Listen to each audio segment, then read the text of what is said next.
Ahora sí, vamos a entrar artículo por artículo. Vamos a comenzar por analizar el artículo, pues primero del Código Fiscal de la Federación. Básicamente este artículo eh, alude básicamente a los sujetos pasivos, ¿verdad? De la obligación. Dice, las personas físicas y morales deberán contribuir al gasto público de conformidad con las leyes respectivas y en su defecto se aplicará el presente código en armonía con lo dispuesto por los tratados internacionales. Ya lo decíamos hace un momento de los que México sea parte, ¿no? Entonces aquí, digamos que a pesar, pues, de las constantes críticas que se formulan, ¿no? A este enunciado genérico de los sujetos pacíficos, digamos, de esta relación jurídico-tributaria, pues tanto en el Código Fiscal de la Federación como las leyes de otras materias se habla justamente siempre, comúnmente, de la obligación de las personas físicas y morales, como lo decíamos hace un momento, de contribuir pues a los gastos públicos, ¿no? Entonces, a juicio de algunos, estamos hablando de un vicio, ¿no?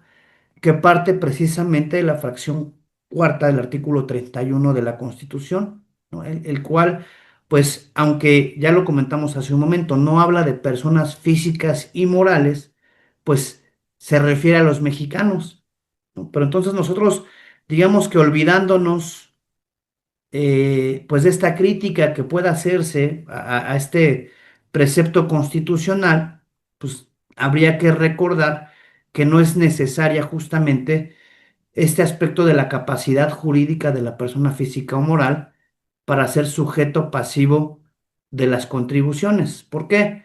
Porque aquí este aspecto de capacidad contributiva que hablaba que tiene pues relación con el aspecto de la proporcionalidad, ¿no? ¿Por qué? Porque el verificarlo de esta manera, pues dejaría en estado al Estado, digamos, en una situación, pues, de no obtener los diversos, ingresos, ¿no? Por la vía de las contribuciones, ya que frecuentemente, pues, no existe,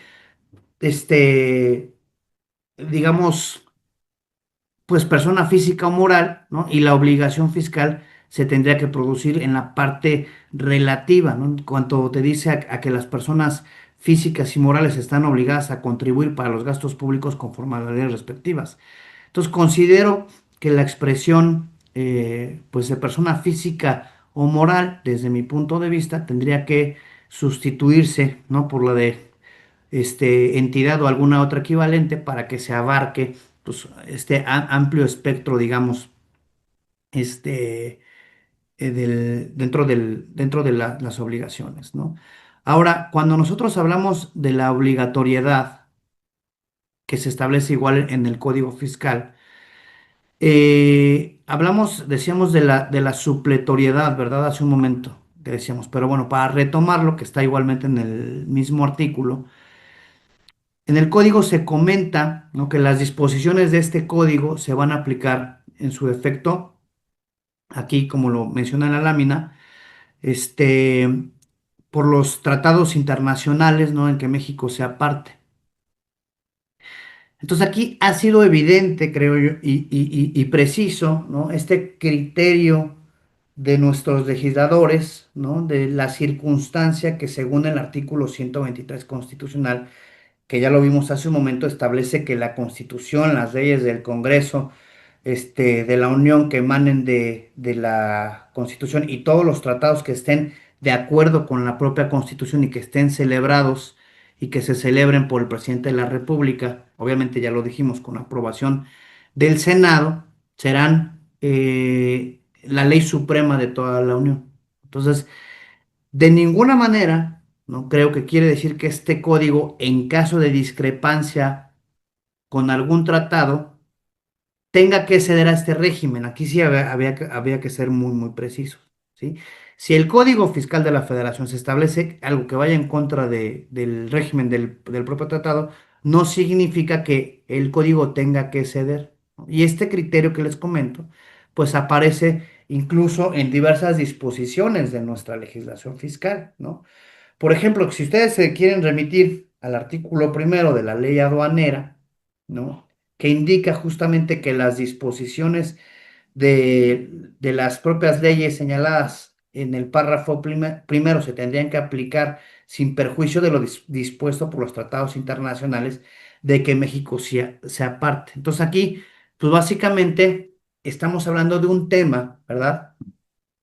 Pues que tiene en alguna medida, pues proyecciones que no pueden tratarse, digamos, en un estudio, sino, digo, nos llevaría todo digamos, esta sesión y las otras dos o tres, digamos, ser muy específicos en el tema. Únicamente lo manifiesto, ¿no? Porque tal es el criterio en que la aplicación e interpretación se da o se tiene que seguir a través del Código, Fiscal de la Federación, ¿no? Entonces, en este mismo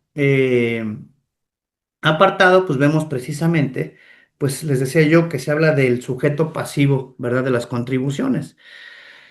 Entonces, aquí digamos, se hace la pertinente aclaración que el Estado, bueno, pues es el sujeto, también puede ser sujeto pasivo de las contribuciones, es decir, el Estado también tendría la obligación de tener que pagar contribuciones únicamente cuando las leyes lo señalen, ¿no? Que se da mucho el caso cuando, insisto, cuando se le contrata, no sé, se me ocurre alguna de las entidades para que haga alguna investigación y que te tenga que dar tu factura, bueno, pues ahí está teniendo un ingreso, no está recibiendo un impuesto de valor agregado que tendría que estar también siendo sujeto de pago, ¿no?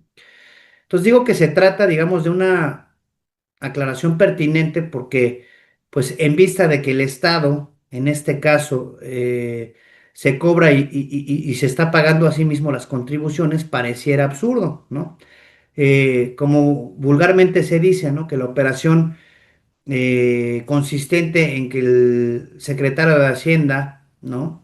Este, sacase de uno de sus bolsillos un dinero para depositar, para depositar este dinero en otro del mismo traje, ¿no? Entonces existen diversas razones para que el Estado pues haga las veces del sujeto pasivo también de la contribución y de sujeto activo en la misma relación obligacional, ¿no? Entonces algunas prácticas, pero pues ningún proveedor vendería, digamos, ningún proveedor vendería al Estado un bien cuya enajenación estuviera grabada con el impuesto a valor agregado.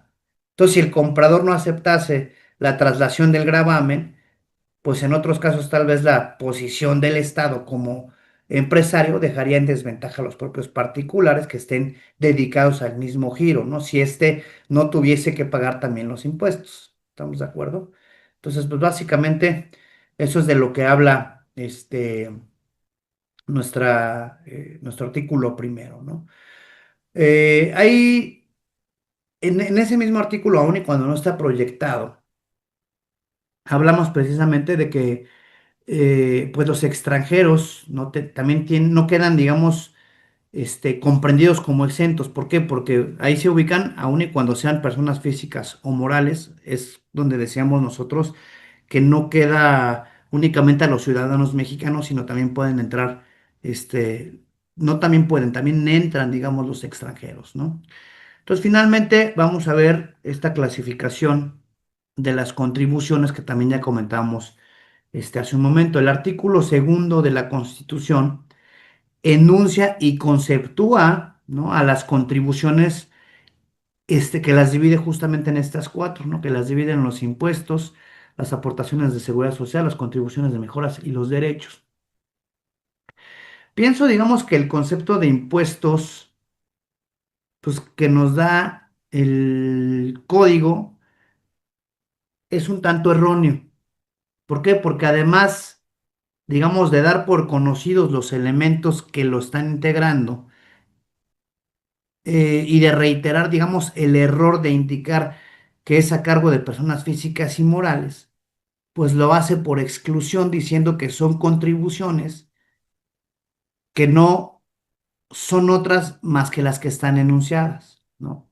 Entonces, el concepto del impuesto, si incluso ustedes se pueden apoyar en su Código Fiscal de la Federación, básicamente te dice que son todas las contribuciones que están establecidas en la ley y que tienen que pagar las personas físicas y morales que se encuentren en la situación de hecho prevista por la propia ley y que sean distintas por discriminación de las siguientes, ¿no? De las aportaciones de seguridad social, de las contribuciones de mejoras, ¿no? Entonces, básicamente, me parece que los conceptos de otras contribuciones, con excepción de la de los derechos, pues no, vaya, no habría más que decir, porque ahí te establece, son contribuciones, los impuestos, y son impuestos, las contribuciones que están establecidas en la ley, ¿no? Entonces ahí nos remitimos, ley del impuesto al valor agregado, ley del impuesto sobre la renta, ¿no? El especial sobre producciones y servicios. Cuando hablamos de los derechos, pues básicamente los derechos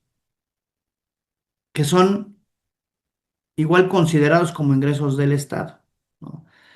Anteriormente fueron conceptuados como contraprestaciones que percibía la entidad pública por un servicio que se le prestaba, ¿no? Pero digamos que conforme lo que establece el propio código, te habla que igualmente derechos son contribuciones establecidas en la ley por el uso y aprovechamiento de bienes de dominio público de la nación. Eso es lo que te dice en términos generales, ¿no? Cuando hablamos de seguridad jurídica, perdón, sí, de seguridad jurídica en materia fiscal, bueno, igualmente se ha perceptuado por el propio legislador por conservar en el Código Fiscal de la Federación una norma pues que básicamente estamos hablando de que se ajusta pues a la seguridad jurídica digamos, consagra en la Constitución, ¿no? Esa norma que se contiene en el artículo 5 del Código Fiscal de la Federación, que te dice, y lo vamos a conocer en un momento, pero por comentarlo desde ahora, te habla de que las disposiciones que se establezcan cargas a los particulares y las que señalen excepciones de las mismas, se fijan también infracciones y sanciones. Entonces, te habla de las disposiciones fiscales en general, pero te habla de la interpretación que se le puede dar cuando se le aplica algún método de interpretación jurídica, ¿no? Cuando hablamos nosotros de la determinación del pago de contribuciones, bueno, aquí la única diferencia que yo podría, digamos, destacar entre impuestos y derechos es que, pues, como su propio nombre lo dice, los impuestos es una imposición que hace el Estado, ¿no? Y las tienes que pagar sí o sí. Y cuando hablamos nosotros de derechos, pues al menos en los derechos recibes una contraprestación, ¿no? Cuando hablamos de las contribuciones de mejoras, pues es esta contribución según el Código Fiscal de la Federación, que se lleve por algún beneficio, ¿no? Respecto de una obra pública. La verdad es que pues, ya son contribuciones, las contribuciones de mejoras son contribuciones que están prácticamente en desuso, ¿no?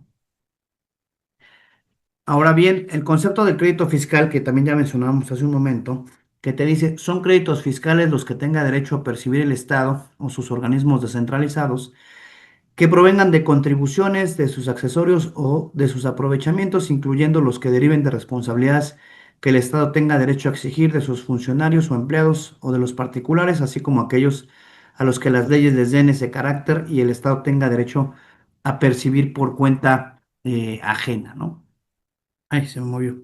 Aquí, pues básicamente hablamos de artículos que me voy a adelantar, me voy a brincar un poquito el 5A. Me quiero ir al artículo 6 que les había comentado. Es el artículo 6 que tanto hemos comentado, que señala que las contribuciones se causan de conformidad con las leyes vigentes en el momento en que se concrete el hecho imponible, que estamos ahí parafraseando prácticamente, ¿no? Pero digamos que hablamos de otro ángulo que es, digamos, una guía básica de aplicación de las normas fiscales, ¿no? Que es precisamente este artículo sexto. E insisto, me adelanté un poquito del artículo 5 que ahorita vamos a profundizar en mayor medida, pero ¿por qué? Porque cuando hablamos nosotros de que el crédito fiscal es todo aquello que tiene derecho a percibir el Estado por concepto de contribuciones, ¿verdad? Ahora el artículo sexto es el que nos señala el momento, ya lo decíamos hace un momento, el momento en el que se van a causar las contribuciones. y la ley según la cual se van a determinar y se van a pagar. Entonces, este precepto básicamente nos indica que las contribuciones se van a causar o nacen, dicho de una manera ordinaria, cuando tú realizas como contribuyente el hecho generador del crédito fiscal, ¿no? Y se determinen de acuerdo con las disposiciones vigentes en el momento de la realización de la circunstancia, ¿no? Les decía hace un momento, adicional al momento de la causación, te habla ese artículo del principio también de autodeterminación. Es decir, tú vas a determinar, tú vas a cuantificar cuánto es lo que se tiene que pagar, cuánto es lo que tienes que pagar de contribuciones. ¿Estamos de acuerdo? Entonces, decíamos también hace un momento, por lo que hace a la prohibición de la aplicación retroactiva, ¿no? Que hablamos del principio constitucional de retroactividad de las leyes fiscales, ¿no? Este artículo básicamente marca la forma que se expresa, digamos, los tiempos, ¿no? O el parámetro para saber si la norma se aplicó violando el precepto constitucional que mencionábamos, ¿no? Entonces, si nosotros continuamos, al final vamos a verificar, ¿no? El siguiente artículo contempla justamente cuál va a ser nuestro criterio para calificar o no de retroactiva la aplicación de la ley, ¿no? De la ley fiscal. ¿Por qué? Porque señala que las disposiciones administrativas de carácter general entran en vigor justamente en la República el día siguiente de su publicación en el Diario Oficial de la Federación. Entonces, esto que estoy comentando se complementa de alguna manera, pues esta idea, ¿no? Con el señalamiento del artículo sexto, de que si bien las contribuciones se van a determinar y se van a pagar con ajuste en la ley vigente, en el momento de su causación, a las mismas se tienen que aplicar las normas sobre el procedimiento que se expidan con posterioridad. Entonces, digamos que con la finalidad de evitar una violación a esta aclaración, pues convendría recordar, pues básicamente, el que las normas procesales no, evidentemente, no van a establecer derechos de fondo. ¿Por qué? Porque si esto sucediese, pues resultaría nugatoria, digamos, la primera parte de este precepto del artículo sexto, ¿no? Entonces, el artículo sexto da, digamos, otras reglas que, digamos, sujeto activo y sujeto pasivo contribucionales han de tener presentes para al momento de cumplir o de tener que aplicar la ley, ¿no? Insisto, señalando que el contribuyente o que corresponde al contribuyente, los contribuyentes, la determinación de las contribuciones a su cargo, salvo disposición expresa en contrario, que es a lo que me refiero de este principio de autodeterminación del contribuyente, ¿no? Pero aquí lo que creo valdría la pena aclarar es que las contribuciones, pues entre otras divisiones, pues adoptan esta de autoaplicación y heteroaplicación de la ley. Entonces, de acuerdo con la norma, ¿no? O de acuerdo incluso hasta con la propia lógica de la denominación de cada tipo de estas, pues digamos que hablamos de que las primeras se determinan y se cubren por parte del contribuyente sin más intervención del fisco que el recibo de cobro por las mismas. No hay más. Tú te estás autodeterminando, haces tu línea de captura y pagas las contribuciones. Punto. En tanto que en la segunda, pues las determina y las cobra el fisco. ¿Cómo? Pues a través de sus facultades de comprobación. Entonces, de lo que estoy comentando, se sigue que, pues si el contribuyente obviamente omite, ¿verdad? El pago, ya sea total o parcial, de las contribuciones, es decir, en estricto sentido, omite la determinación de las contribuciones, determinar cuántas contribuciones autoaplicativas o si lo hace también incorrectamente, la autoridad tiene las facultades de verificar y entonces lo viene a suplir en este principio de autodeterminación. Entonces, digamos, de la consecuencia anterior, lo que se sigue es que la determinación presuntiva, ¿no? A que más adelante nos vamos a referir, será de contribuciones autoaplicativas. ¿Por qué? Porque lo va a hacer el fisco por la omisión del contribuyente, ¿no? Entonces, si nosotros seguimos este, con el análisis del artículo 26, aludiendo, digamos, a otra materia, se refiere justamente a la época en la que han de pagarse las contribuciones. Entonces, por razones diversas, si ustedes quieren, las contribuciones han de ser cubiertas también en diferentes épocas. Igualmente, pues como ustedes lo saben mejor que yo, pues hablamos de los pagos provisionales de las mismas que se pueden incluso llegar a hacer en fechas diversas, también según el tipo de contribuciones. Por eso es que el legislador señaló básicamente normas generales para este efecto, ¿no? Entonces, este artículo indica que cuando se calculan las contribuciones por periodos que la ley establece o cuando se trate de las retenciones o se están recaudando, si se dan cuenta el Código Fiscal de la Federación, pues habla de una regla general, ¿no? Porque te dice que tienen que ser pagadas a más tardar el 17 del mes inmediato siguiente a la terminación del periodo en que en que se produzca cualquiera de estas circunstancias, ¿no? Entonces, en cualquier otro caso, bueno, pues, se habla de los 5 días siguientes al momento de la causación, ¿no? Entonces, habría que recordar aquí que el Código Fiscal que hablamos pues de estas normas generales y las leyes específicas, se pueden establecer también algunas variantes para hacer en estricto sentido pues más fácil el cumplimiento de la obligación fiscal, ¿no? Cuando hablamos igualmente de la ley del impuesto sobre la renta, refiere igualmente que se están obligados a efectuar retenciones, ¿no? Se están obligados, a realizar enteros mensuales, ¿no? Que tienen el carácter de pagos provisionales a cuenta del impuesto anual incluso, ¿no? Pero bueno, regresando al artículo sexto del Código Fiscal de la Federación, pues dando pues otra norma, digamos, valedera para lo del régimen general de otras leyes, que si un obligado a retener contribuciones no lo hiciere, pues de cualquier manera tendría que cubrir lo que debió retener, ¿no? Y aquí estamos hablando incluso de aspectos de responsabilidad solidaria que se dan o que están contemplados en el artículo 26 del Código Fiscal de la Federación. Entonces, el propio artículo, ¿no?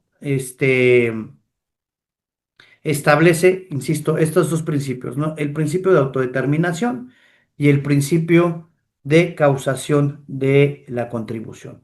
En ese sentido, bueno, pues nuestra proyección establece que las normas de procedimiento aplicables en forma posterior al dicho generador te dicen, no obstante que las contribuciones se causen de conformidad con las leyes vigentes en la época en que se materializó el hecho imponible, las situaciones, circunstancias o procedimientos que se generen en la norma de manera posterior al nacimiento de la obligación fiscal podrán variar respecto a los procedimientos vigentes en la época que nació la obligación fiscal, que es justamente a lo que me refiero, ¿no?